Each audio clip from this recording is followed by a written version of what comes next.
ГСП онлайн. Городские новости сейчас.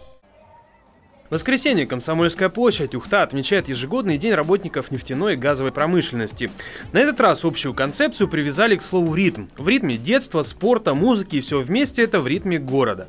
Организаторами праздника выступили «Газпром-Трансгаз Ухта», «Лукойл Ухта нефтепереработка», «Транснефть», УГТУ и город-администрация.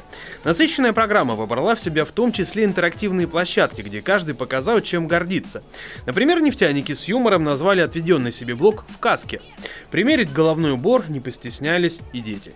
Им очень нравится. И на самом деле вот эти наши каски, которые здесь сегодня, они пользуются огромной популярностью. И я не удивлюсь, если завтра все интернет-сообщества городские будут заполнены селфи горожан в касках Лукойла.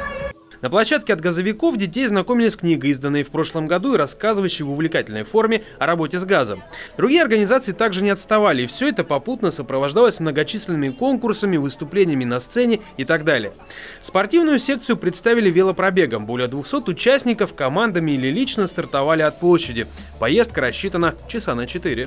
Да, я думаю, мы справимся, потом можем на второй кружок, лайтовенько зайдем, Команда в хорошем настроении, все хотят показать максимум свой, и я думаю, так же, как и все здесь собравшиеся. Финансовую сторону расходов взяли на себя градообразующие предприятия. Каждую площадку компании оформляли самостоятельно, а общие функции по организации всего события целиком доверили газовикам. Насколько они справились с поставленной задачей, каждый может поделиться в отзывах и комментариях самостоятельно, от чего ждали сами организаторы. Очень надеемся просто создать хорошее настроение, чтобы праздник, профессиональный праздник, День работников нефтяной и газовой промышленности был разделен с горожанами. Мы не хотим отделяться от города, мы хотим быть едины, вместе.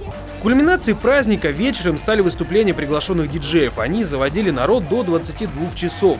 Организаторы надеются, что придуманная концепция Дня нефтяников и газовиков именно как масштабного праздника с полной вовлеченностью для всех, независимо от возраста и интересов, пришлась горожанам по вкусу.